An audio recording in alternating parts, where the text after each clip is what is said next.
والسماء ذات البروج واليوم الموعود وشاهد ومشهود قتل أصحاب الأخدود النار ذات الوقود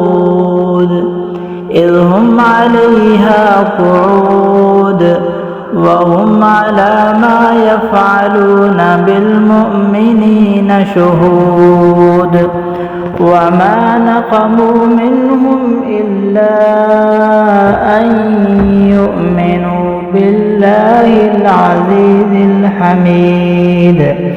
الذي له ملك السماوات والأرض والله على كل شيء شهيد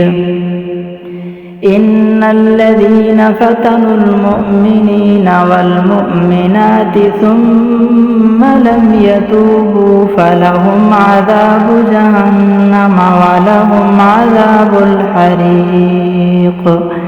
إن الذين آمنوا وعملوا الصالحات لهم جنات تجري من تحتها الأنهار ذلك الفوز الكبير إن بطش ربك لشديد إنه هو يبدئ ويعيد وهو الغفور الودود ذو العرش المجيد فعال لما يريد هل أتاك حديث الجنود فرعون وثمود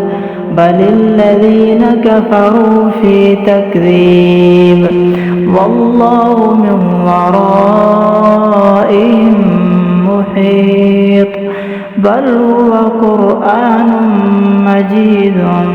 في لوح محفوظ.